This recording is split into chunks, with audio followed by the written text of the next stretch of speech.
SA Off-Road Championship is proudly brought to you by ABSA, Extreme Off-Road.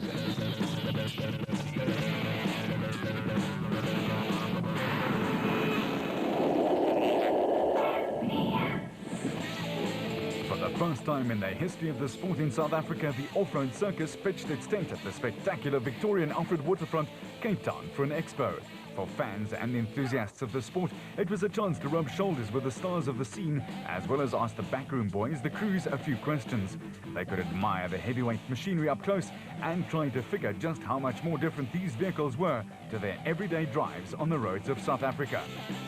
The expo set the scene for the Nissan Dealer 400 in Darling in the beautiful Western Cape, which kick-started the 2006 ABSA Off-Road Championship battle, the first of 8 races in the series to determine no less than 7 classes.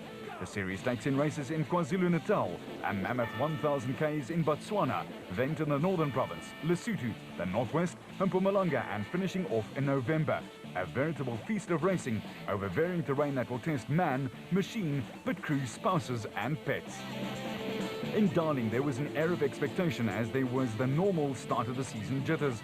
What with several new teams, new signings to old teams, and old and settled combinations getting ready to do battle over 400 kilometers in and around the town that satirist Peter Dirk Eys and his alter ego Evita Besaidnout made famous. New liveries were proudly shown off, new colours paraded like a preening peacock, and the lads and lasses were eager to let the other teams hear they juiced up newer, better and improved engines. Well, we've got new vehicles and it's new class. We're driving a new 4-litre Navaras, so I'm really looking forward to the new car. And we've done a bit of testing, but we haven't done an event till now, and I think it's going to be good. And we're very glad that Toyota is back in the same class, Ford is back in the same class.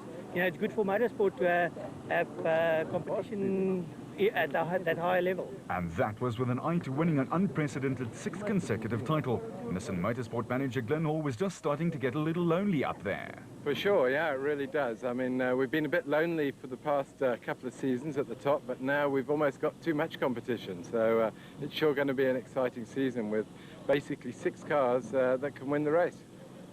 And I see you running the new Navara.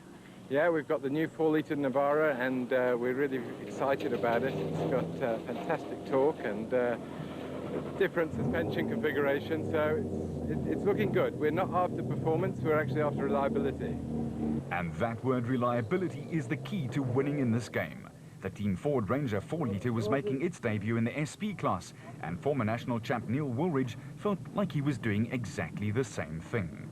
A bit rusty, not enough time in the seat, so we're really going to enjoy it, you know. I hate it when people say they're just going to take it easy, but I think we are going to have to use our brains a little bit today after being out of the car for a year. And a brand new car, brand new class, so I think we're going to have to look after it, but we're really looking forward to it, yeah. In Class D, Hugo de Bruin was competing in his Castrol Toyota Hilux 2.7.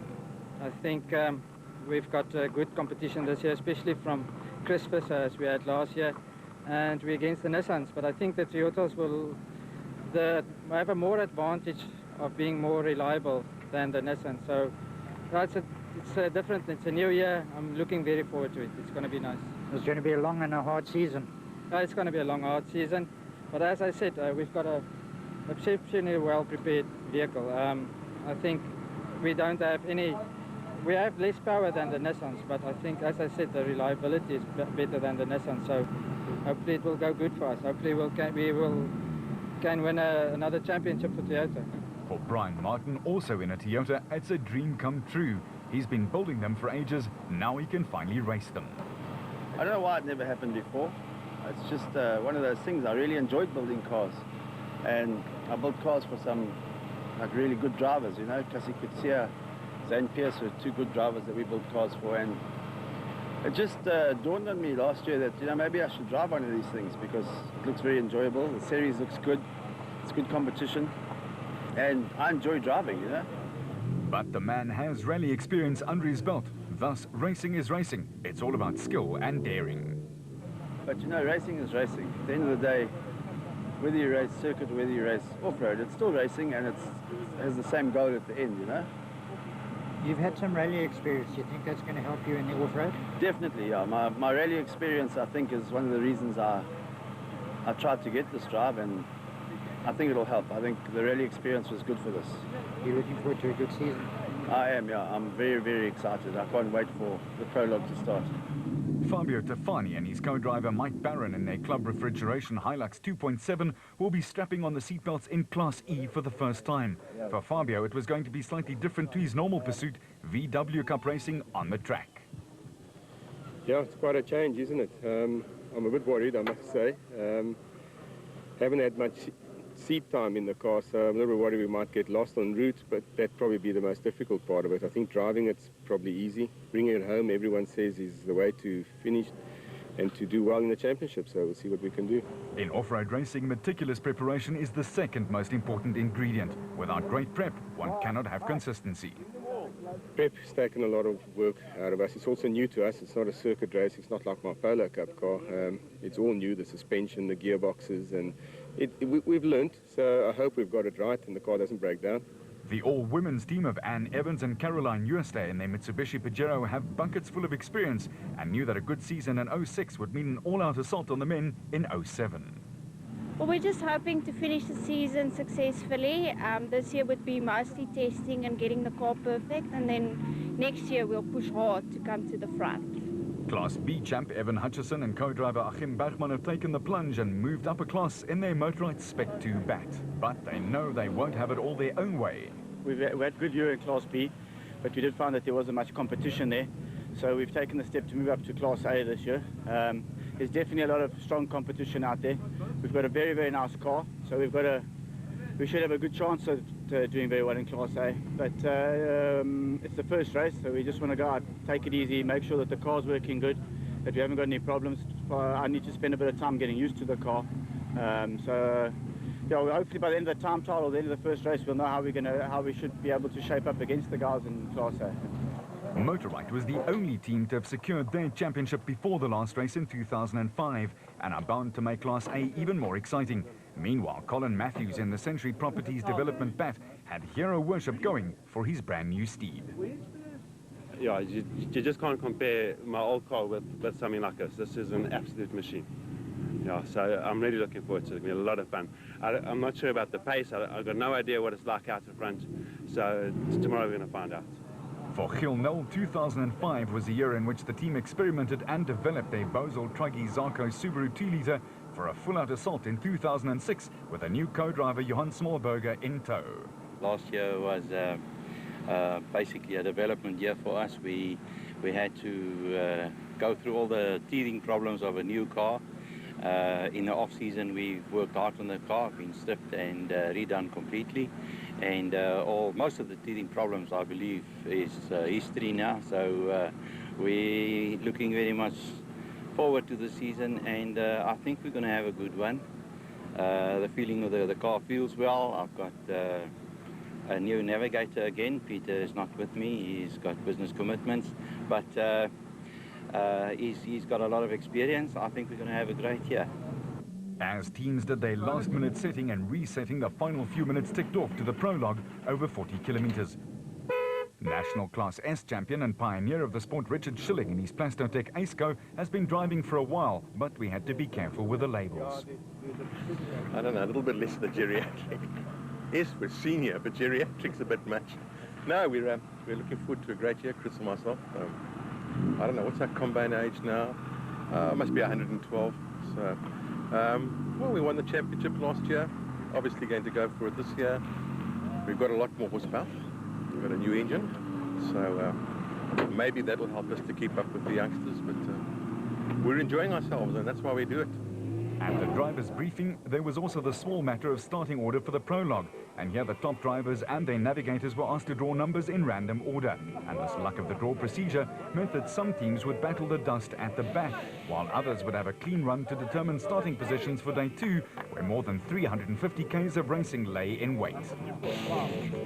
Then it was time to saddle up and start the ride out. And what a ride it would prove to be. Most of the teams had their game faces right on.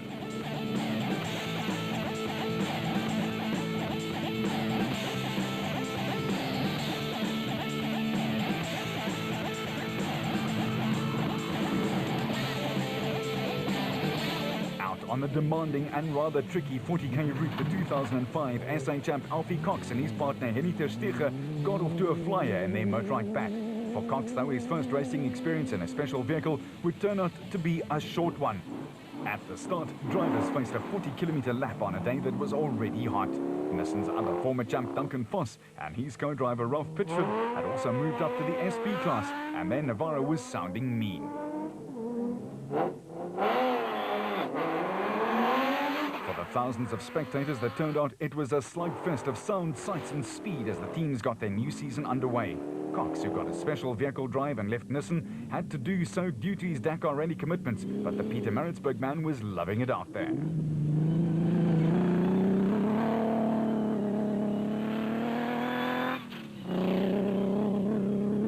As for Brandon Harkis and his motorized bat, it was skin of the teeth stuff. The car was only released from customs in Durban 16 hours before. Harkis drove from KwaZulu-Natal to the Cape and got to the start with just seconds to spare. He was going solo and got lost once or twice, but the motorized bat was going great guns. As for Grobler and Jordan, they were flying along in the super production class. Gary Bertelt and Henry Kirstein in their Atlas Copco bat were next in Class A and were looking very smooth as they ate up the Ks. They battled a little with the thick sand in places, but were on their way to a time of just 27 minutes and 32 seconds. Good enough for first place.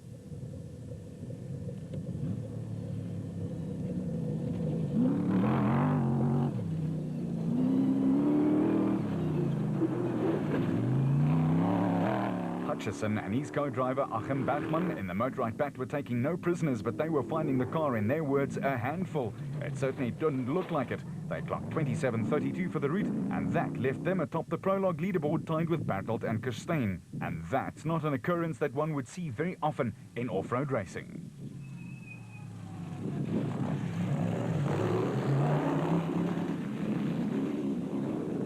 The fitness fanatic Duncan Voss was herring along in the Navara. Just as he demands fitness from his body, that's what he demands from his vehicle.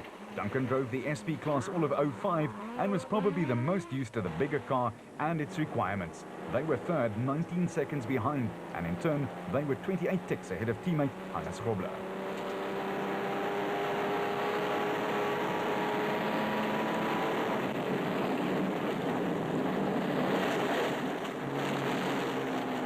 Everyone was waiting with bated breath to see how the forwards would do, and Neil Woolridge and Kenny Scholthammer didn't let them down. They were a creditable fifth, 1 minute and 40 seconds off the pace of the special vehicles, and they were third in class.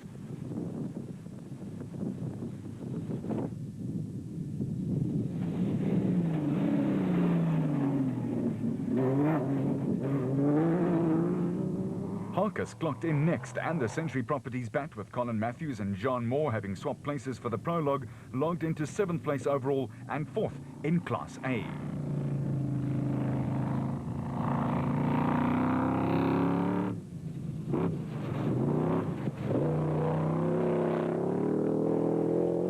The defending Class A champions Terence Marsh and Michael Whitehouse in their Nashua Mobile Racing bat Spec 1 took 8th spot and proved that they would again be a force to be reckoned with in the year 2006.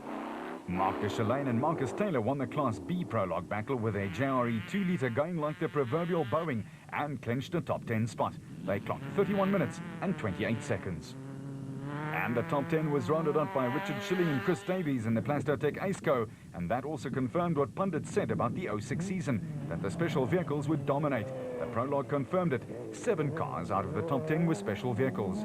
Archie Rutherford and Craig Doubtfire made it one more for the specials when they took 11th, while Class D champion Manfred Schroeder, with Ward Huxtable in the co-driver seat of the Team Ford Ranger 2.5, nabbed one back for the production cars when they took 12th. They were 4 minutes behind in the diesel car.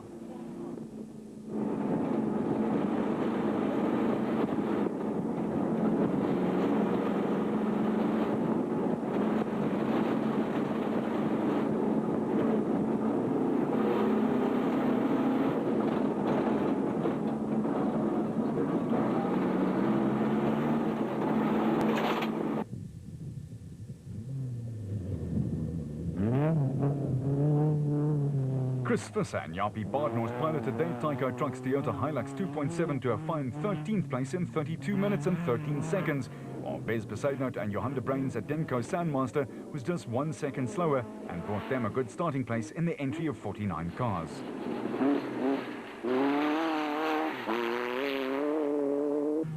The gold Nissan hard body of Kutsiela Beskachny and Johan Gerber was next in 15th place in the prologue, and the team from the award-winning Koppel Club did a fine job of beating some of the bigger name teams.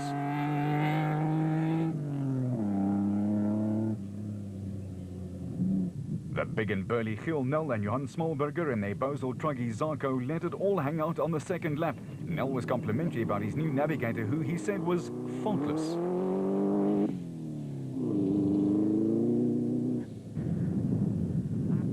Enjoying vastly improved handling from the year before, father and son Jaap and Hugo de Bruyn in their Toyota Hilux took 17th place, but they would eventually retire with gearbox trouble halfway into lap 1 on Saturday.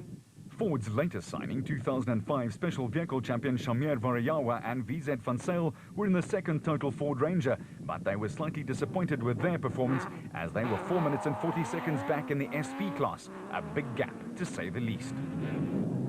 The 19th place was taken by John Moore and Ashley Thorne in the Leo Connick's Internet Special car, but they were chased to the death by father and son combination Nick and Ryan Harper, who did not have a particularly good day and finished 40th after some overheating trouble.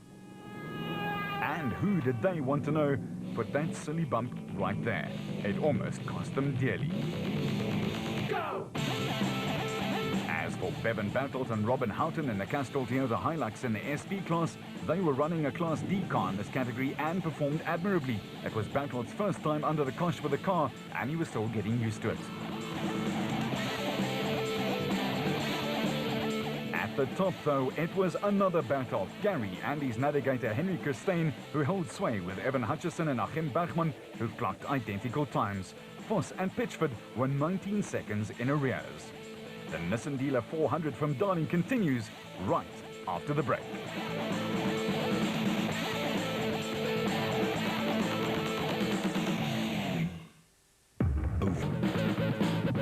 After an all-out assault at trying to set the fastest time so that you start off the racing day relatively dust-free, technicians check and recheck vehicles so that they're in tip-top shape for Saturday's racing. For Motorite's Alfie Cox, it was a rude awakening. He'd lost at least one fan, but not the type you're thinking of. No, the car was going fantastic the first 20 kilometers. We started first today, and no navigation problems. And then it started, the warning light came on for the temperature. And, you know, I went up to 118 at one stage and still had nice power. And I said to Henny, we better stop and have a look. He got out, only one fan was running, and then 5 kilometers later started bellowing blue smoke out. So I only think that it's terminal at the moment. So hopefully we can do something. Otherwise, next race. Meanwhile, Bevan Bartelt had some communication from the Far East, and his Japanese has vastly improved as a result thereof. Look, I'm under extreme stress. I've had a few calls from Toyota Japan. You must bring the bakkie home or you're going to walk home. So, you know, it's very different. It really handles well from a Toyota's point of view. They've built an excellent car, you know. The Sandmaster's got a lot more travel, and I'm looking forward to the SP vehicle when it gets the travel, because I think we'll be able to give them a hell of a run, you know. And it was very interesting out there today. A lot of thick sand, so it does bog a bit with the four-wheel drive in the thick sand. We just don't have that extra power that the SPs do have to pull us out of that. But it was action-packed out there. I'm sure my counterparts in their Class Ds have got a little bit more experience than me, and they would have shown me up. But it's a long race tomorrow, and hopefully I can just come home, you know. Bevan, who's known for some madcap driving, will have to temper that tendency to steer his new steed to the paddock. Meanwhile, an unhappy-looking KwaZulu-Natal man, Clint Gibson, third in the 05 championship, was breathing fire. We lost the engine breather about 10 k's through, and we lost quite a lot of engine oil, about 3 to 4 litres, which obviously could have possibly done a bit of damage to the engine. We obviously just analysing what the story is. We need to do a compression test and see if we can continue for tomorrow. Nahim Mozaji barrel rolled his car 6 times with very little hope of getting it sorted out. It was damaged to what looked like it was beyond repair. But with unbelievable support from the Darling community, his own crew and an exhausting all-night session, they got the car to the starting grid. There were broken chassis, broken clutch plates, gearboxes and a steering column that needed work. And all of this on the first race of the season. Guess it's all part of road racing. Go! The race may start and finish in Darling, but most of the actual route takes in the stunningly beautiful Eiserfontein, an unspoilt west coast town 80 kilometers from Cape Town. It's well known for its wildflowers in spring, its sharp clean air, and its annual visit from the world's humpback whales. The world-renowned 16-mile beach calls Eiserfontein home, and couple that with the fact that the area is a buffer zone of the West Coast Biosphere Reserve, and it's clear to see why the fauna and flora here is still like the Lord intended for it to be. Day 2 of the Nissan Dealer 400, round 1 of the ABSA Off-Road Championship was greeted by a full moon and a day full of expectation. There was a long way to go and not a lot of time to get there. It was the first race of a long season, and already the prologue had unveiled some cracks in the veneer of some teams, while others were ready to tackle the first real racing with gusto. Some teams had had a long night working on some of those cracks that had appeared. We had a long night last night. Yesterday, our time prologue, we had a bit of a hiccup. We went rolling, so we fell over about 4 times, and we broke the rear hub, and the rear arm, trailing arm, and the front LX beam we bent. But we had a lot of help from the guys in Darling, and they helped us. We had about 6 or 7 guys out here last night till 1. They bent the front suspension, the rear we welded together, and we got it back on the wheels. So we're going to give it a go. Hopefully bring it to the end and see what happens. But we're happy to be back. The Ford lads were looking very relaxed, and so they should have. It was a good debut. Meanwhile, Gary Bertold was a happy camper. Yeah, very interesting with Evan next to us. I think we put up the fastest time yesterday, and Evan did a very good job as well. But I think that we're going to have a good day because we've got don't have the dust. I think he's going to start just behind us, so it should be interesting out there. Hutchison was suiting up for what promised to be a mammoth battle for supremacy. Evan himself is known as a wild man behind the steering wheel, and Bertold and Christine knew they would have to put foot to stay in front. On the drag from the line, it was the motorite bat that got the best pull away, although the Atlas Copco boys would argue that Hutchison jumped it ever so slightly, and the dust and stones flying proved just how dry Darling had become in the last few weeks preceding the Nissan Dealer 400. Voss and Pitchford were next off in the Navara and were hoping to have a dust-free ride as soon as possible. Krobler and Jordan were hoping for exactly the same thing, pass and get in front ASAP.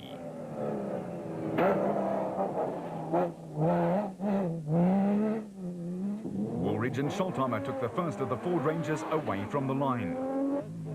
But they would all be chasing the screaming yellow Atlas Copco bat of Gary Bertold and Henry Costain, who set off at a terrific pace.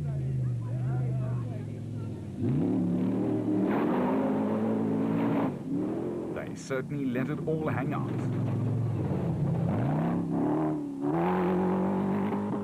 Voss and Pitchford are a very smooth combination, and both having been national champions, they know what it takes to succeed at the highest level.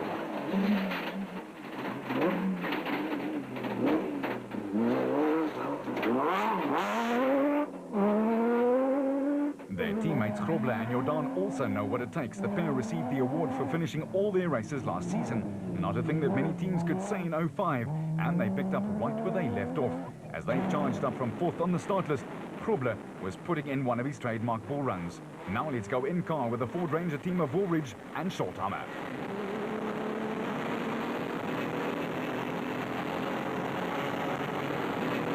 Impressive to say the least. They were well into the first of 3 laps over 125 k's and had sorted out all their teething problems. But the revelation of the race thus far had been Brandon Harkis. He'd had some much-needed sleep, and his car had also had a facelift with the appropriate motorite branding, making it instantly recognizable. The man in the single-seater was definitely on a mission.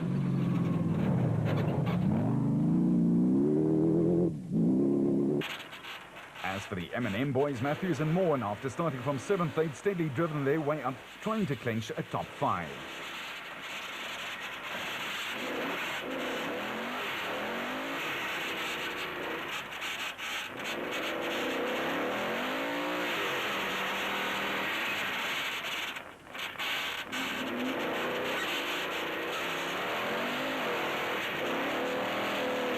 The Class A champs Terence Marsh and Michael Whitehouse in the Nashua Mobile Spec 1 bat were ultra steady like they'd been in 2005. it's clearly a strategy that works for them.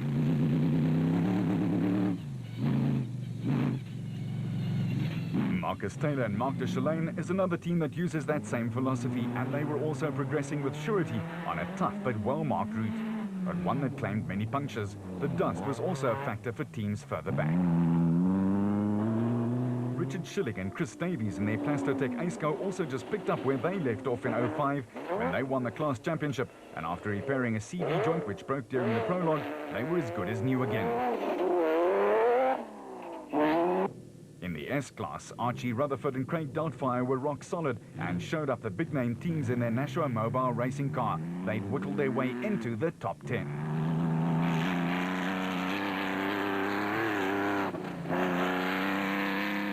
In the smaller Ford Ranger, Manfred Schroeder was, as always, Mr. Steady, with a new co-driver, Ward Huxtable, next to him.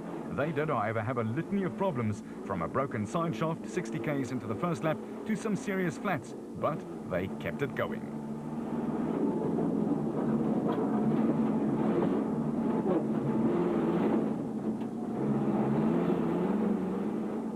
Visser and Badenhorst in their Tyco Trucks Toyota were chasing hard, but they were caught in no man's land, clocking more than 3.5 hours for the first 2 laps, while the front teams were logging just over 3 hours.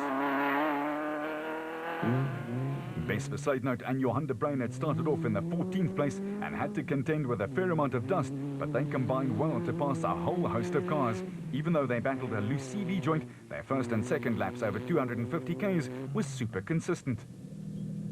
The Raysonics Nissan with Kutsia Labuschagne at the wheel and Johan Gerber shouting the route had an oil pipe come loose on the gearbox, but got it repaired and were off again.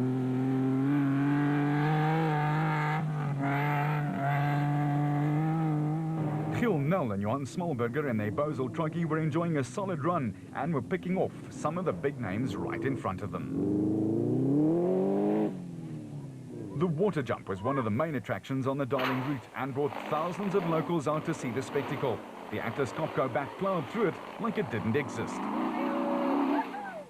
But the drive of the day certainly belonged to Hannes Grobler. He completed the first lap in a shade over 90 minutes and set off at exactly the same pace to complete number 2. The Nissan Navara 4-litre was like putty in his hands.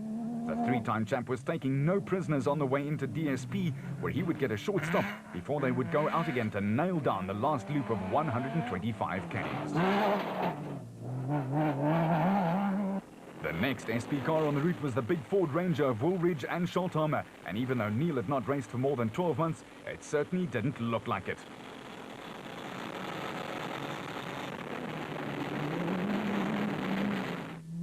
The twosome were making the Ford pits very happy with a solid performance.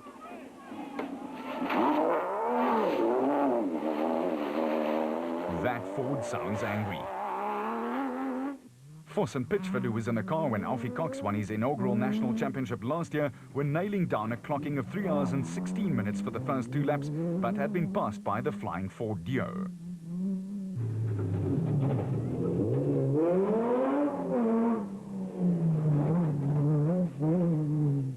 Frankly, all eyes were on this man, Brandon Harkis, son of the legendary late Arthur Harkis. The single-seater motorized bat was performing beautifully, and even having to contend with the navigational and driving duties, he was passing left, right and centre, and he clocked 3 hours and 10 minutes for the first 2 laps. That was the second fastest clocking of the day. Colin Matthews and Jean Moore in their Century Property Development bat had broken a left shock after a mere 30 k's, but they soldiered on and were only about 20 minutes off the pace from the front. Marsh and Whitehouse in the Nashua Mobile back kept plugging away, and they'd efficiently worked their way up from 8th after the prologue to 5th, and there was still more to come from them.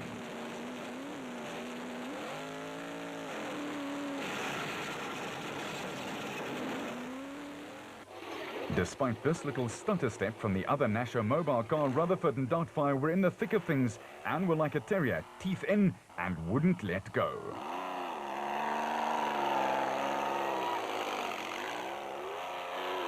And the crowd got a little more there than what they bargained for. Schroeder and Huxtable's dramas continued unabatedly. In the second loop, they 2 flats at the same spot and broke a side shaft on each of the laps. The car was also starting to overheat. Other than that, everything was fine.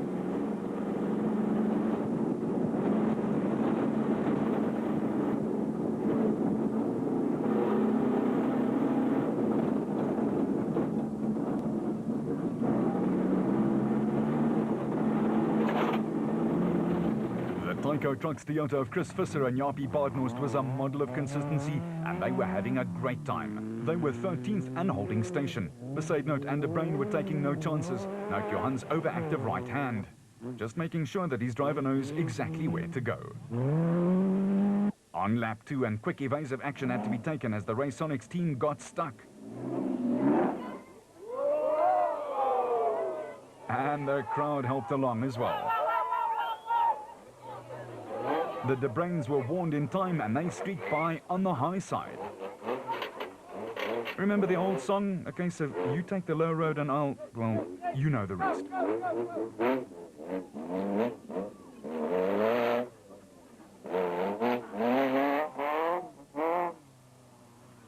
Shamir Variawa and VZ van Sail were also not going to exchange pleasantries with Labuschagne and Gerber and set sail in the Total Ford Ranger. Ernest Corbett and Warwick Goosen in the Second Century Properties bat were 21st after the prologue, but a super drive saw them climb steadily from that position. They were already into the top 15 and mowing down the cars ahead of them one by one. Nell and Smallberger were firmly settled just outside the top 10, but just couldn't break in. Arnold Duplessis and Johan Knox and their Nissan Hardbody were just not quick enough on the day due to overheating problems, and then, to make matters worse, they would suffer 3 flats on the third loop. Meanwhile, the Raconics boys were still firmly stuck in the swimming pool. Johan and Etienne Besaidnout in their Redenko bat were 20th, but only had an eye on a finish. Back at the waterhole, Labuschagne and Gerber finally got their gold charge going. To loud applause, and they finally went on their way. Bevan Berthold and Robin Houghton were enjoying themselves in their first outing together. However, they lost some time in the dust, but as they said at the start, all they wanted was some points for a solid finish.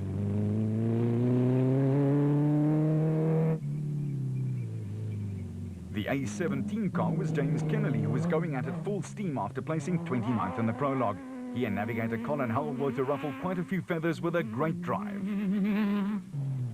Brothers Mark and Stuart Moffat in the Bozel Landy were leading in Class F, but their BMW-powered car was taking strain due to overheating. And the dust was also taking its toll. IDM Cement's Jaco Swanepoel and Graham Bishop, who was second in Class E, were back in 33rd place and feeling it.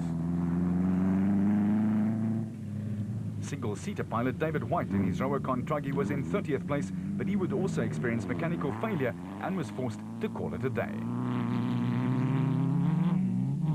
In Class S, Naeem Mossaji and Nazim Moti had got themselves going again quite nicely, and their tyre rack Raceco's four-wheels stayed on the ground, this time, mostly. And just behind them, the Swaziland clubs John Thompson and Clinton McNamara and their Zarko Light Audi 2-litre were steaming along, but their mechanical troubles from the prologue continued to haunt them. At the head of affairs, the older statesman Hannes Grobler, though, had taken control. With his normal mix of aggression and clever driving, he got himself to the front. And try as they might, Nissan Navara teammates Voss and Pitchford just could not close the gap.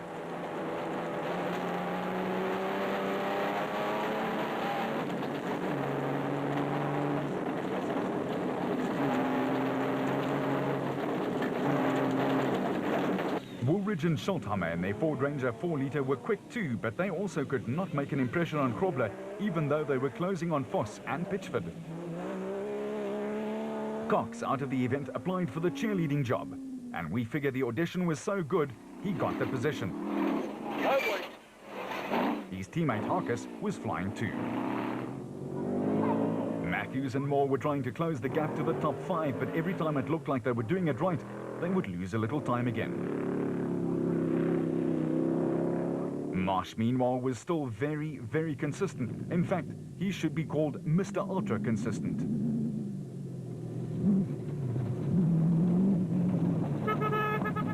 And he still had time to say hello to the crew. Anne Evans was being lapped by the pace setters at the front as they were limping along. Their Nissan Dealer 400 was more like a 250 in the end. And the end was close.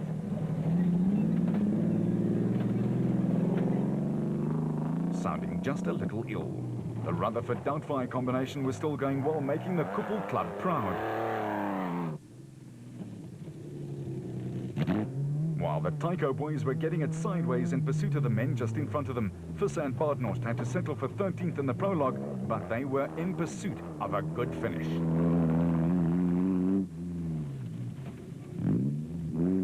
Besuidenhout and De Bruyn had taken the lead in Class B, but had to keep an eye on Corbett and Goosen, who were putting in the biggest charge of the second lap. Variawa and Van Zyl in the total Ford were on their way to finishing the second lap in a combined time of 3 hours and 34 minutes, but it would take its toll on the total Ford. At DSP and Darling, Grobler's crew were overjoyed to see the three-time champion back home safely ensconced in first place.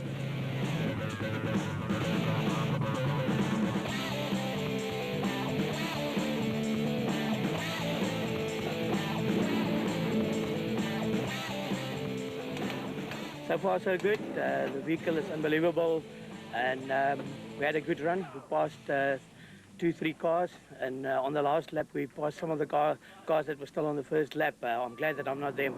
Woolridge and Schultheimer were home second in the SP class, making Ford fans and pit crew smile widely. It was a great debut for the big Ranger. Yeah, we're having a good clean ride, you know. For the first time out, I think it's going really well. We're not pushing over the top, you know. It's the first time. It's only done 50 k's this vehicle. We have to look after it, but so we're going at a good steady pace. We got past the one Nissan.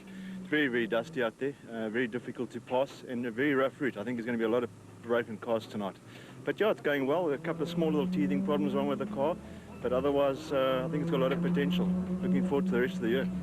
Indeed, a fine first showing, but the best first showing of the year thus far was undoubtedly Brandon Honkes, who clocked the second fastest time overall and was leading Class A by more than 13 minutes. The Motorride crew would do just about anything to get the vehicle right for the next jaunt. And notice Cox back in the thick of things, trying to help where he can.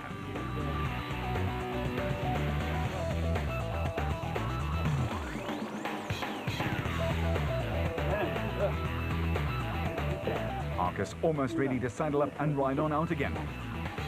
Meanwhile, Duncan Foss punctured at the worst possible time, right in the lead. Yeah, we were going well. We were leading the SP class in a fast sweep. I just tipped a rock and we had a puncture which put us out of the lead, which was a pity.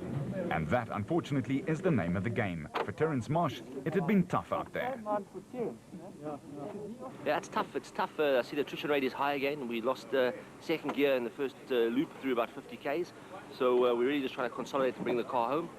Second overall on the road at the moment, so it really is just to drive this last last loop home at a good pace and bring it home. And for Matthews and Moore, a first-time combination in Darling, it was fun out there. They were well into the top 10. For actor Ben Creer in car with Douwe de Boer and the Mahindra Scorpio, the dust was just too much. That went very well. The car was going really well. It's incredibly dusty, so we had a clogged up air filter, which choked the engine a bit. And we got to the big spectator point, the mud hole that's about 6 foot deep. And we went into the water, and as we went out the other side, we didn't have enough power to pull us out. The car slid back, the exhaust filled with mud, the engine died. We couldn't get it going again, so in the end, some friendly bystander pulled us out with a winch. We started the car and drove home. We could have finished the rally, but according to the rules, if you get outside assistance, you're out of the rally. So we were out of the rally. So it's a pity, man. I wanted to finish. Once an actor, always an actor. But there was trouble for Evans and Jooste, who broke a side shaft and couldn't get outside assistance. For Shamir Wariawa, the car was great, but he was having trouble getting ahead after having a bit of a mare in the prologue and having to race from behind. No, the total Ford Ranger is really moving. Huh? We just can't pass the guys. You know, the Sandmasters in front, they throwing the dust is basically we can't pass. So we just decided to stick behind them, and we want to go for a finish. We don't want to risk anything and break the car. The last lap, the car is running 100%. Just the heat. The heat, you can't open the vents, you can't open the windows because you're following other guys in the dust, and you just have to bear the heat. For the leaders after day one, their race came to an abrupt end when the back suspension decided it did not want to be part of the car anymore. Yeah, it was lekker when we started, and we passed even about 4 kilometers from the start this morning, and we were going at a very good pace, and we had no problems. We never went wrong. And unfortunately, we had a mishap after the first lap. At that stage, we were leading by 6 minutes. And for me to sit in that position, I was very excited. And but unfortunately, it happened, and something broke on the car, and we're out. But I think we'll be back next time, and we'll give those guys a run for their money. For Bevan Bartelt and the Castrol Toyota crew, it was hard going. They clocked the 14th fastest time for the 2 laps, but they had an eye on scoring points. It's a bit rough, but we're just keeping it together. We just need points for the SP class. Just want to come home today, so we can go and get to the front. Nice to learn how to drive these buckies, very, very nice. But I must say the suspension's excellent. These ProFlex shocks are working well on this Toyota, and learning quite a bit, getting the motion a bit quicker, and we're getting there. So are we, so stay tuned to Extreme Off-Road. Go!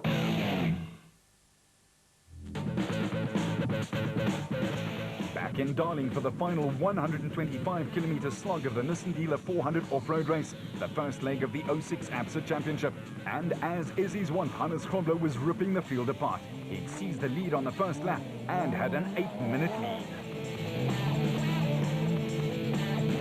But the man who was taking time back with every passing second was the flying Brandon Harkis in the motorized bat. He was, if you'll pardon the pun, batting along furiously.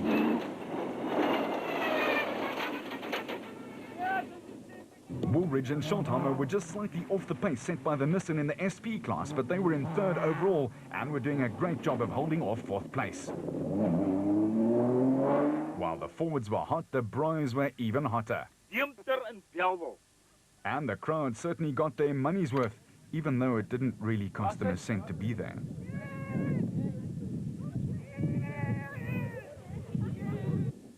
The Nashua Mobile Bat, ably piloted by Class A champion Terence Marsh and his co-driver Michael Whitehouse, doing a fine job, were in 2nd in class and 4th overall, but they were losing out to Harkis, who was opening up the gap on them. The 2nd Nissan Navara in the SP class was Duncan Voss, who was being his consistent self with a car that's been running in the series for almost a year, but this time it was running with a broken suspension. But still, the Nissan kept going. Matthews and Moore were 3rd in class, and their Century Properties bat was sounding like it had just started its dusty and hot ordeal in the Western Cape, and the engine was asking, "Give me more."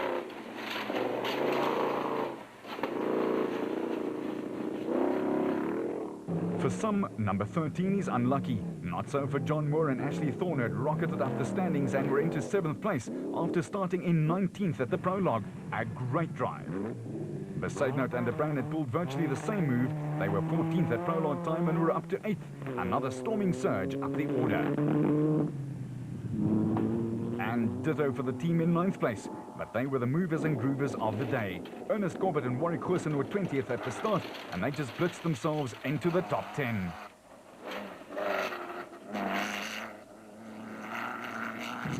Archie Rutherford and Craig Doubtfire had held station for much of the day, but had picked up 1 place, and they were going well in the 2nd Nashua mobile vehicle.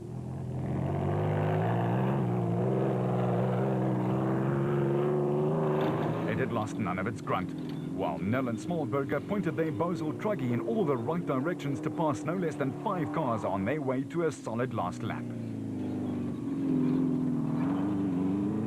James Kennelly and Colin Howell's bat was looking the worst for wear, but they were another duo who let it rip on the last lap and came home 12th, all the way up from 29th, helped by a host of non-finishers on the last lap.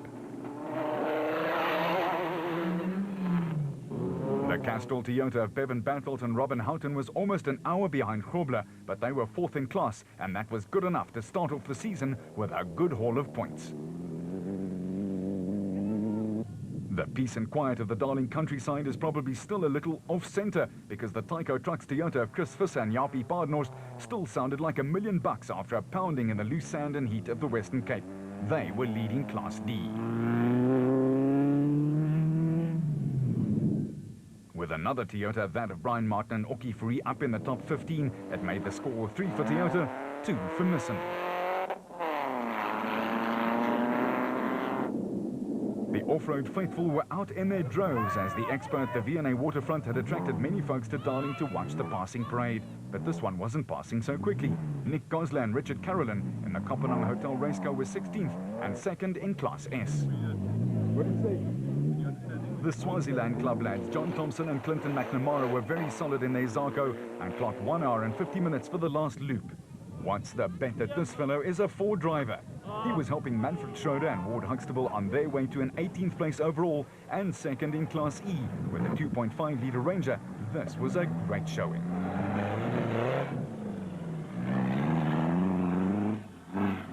In the 19th position and second in Class D, it was Kutsia Labaskachny and Johan Gerber who took their Nissan hard body to hell and back, but that loose pipe on the gearbox cost them at least 40 minutes. Taking the 20th place and third in Class D was the pairing of Kobus van Tonder and Rian Guapa and their Mitsubishi Pajero after being a lowly 35th at the start of the day.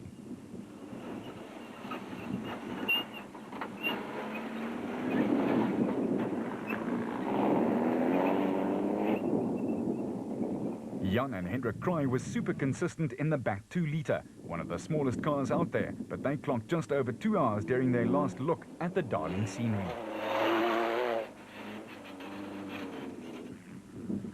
The Nissan hardbody of Arnold du Plessis and Johan Knox was 22nd after the prologue, and that's exactly where they finished, courtesy of 3 flats and some overheating problems, but it still gave them 4th in Class D.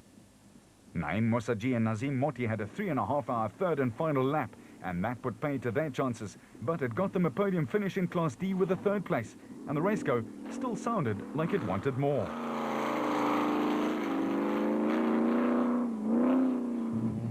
VW Cup racer Fabio Tafani and Michael Barron took a well-deserved debut 3rd place in Class E after clocking a really fast last lap. While Jaco Swanepoel and Graham Bishop were the last finisher in their Toyota Hilux in 25th place, but that only meant that 28 cars dropped out at an attrition rate of more than 55%, a testimony to the toughness of the Nissan Dealer 400. At the finish, the Nissan faithful lifted their red caps to a stellar performance from Hannes Grobler and Francois Jordan, who brought it home in 5 hours and 29 minutes. That's to start the Nissan squad on their march to a 6th consecutive title, and that's despite a couple of flats on the last lap too. But coming home with a drive of his life and just more than a minute behind the Navara, it was Brandon Harkis who stunned friend and foe with a phenomenal drive. The Motorrad team were ecstatic with a great showing from the new man in the team, and it was made even sweeter in view of the fact that he was in a single-seater.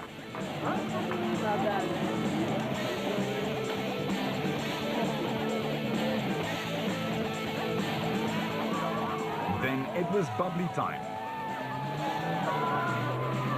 And Jordan and Grobler enjoying the moment. The new Hannes Grobler had a firm message for the youngsters yapping at his heels. Well, yeah, as you've seen today, the new Hannes is back here. I'm driving in old Hannes' place. I'm enjoying it, and this car is so nice. I think they're not going to get me out of this car for the next 5 years. So, sorry, young guys, you're not going to have a drive in the next 5 years. And how did it go out there? Car, no problems? No problem. We had on the last lap, we had unfortunately 2 flat wheels, and we only saw the one, and we changed it. And then about 10 kilos further, we felt there was something wrong. We stopped, and there was another flat wheel, and we probably lost about 7 to 8 minutes. And we were worried that the other guys are too close to us, but eventually. It was only the Sandmaster behind us, and we could pull the win off, and very glad to do it for the first time out with a new Nissan Navara. Victory champagne tastes sweet, especially if you upset the big-name teams and won your class. Just ask Brandon Harkis, who did it in a brand new car and on very little sleep. It's a great feeling. Honestly, this was ultimate for me. Some people I need to thank first of all. Mark Gander at First Freight, Netco, people breaking their backs to get my car out of the customs. We only just made it to the line 1 minute to go, and to finish a weekend off like this was just amazing. Unbelievable. Pity I couldn't get to Hannes in the end, but what a great race. And most of all, thanks to Evan Hutchison. Without him, I wouldn't be in this team, and obviously the team, the infrastructure we've got is massive.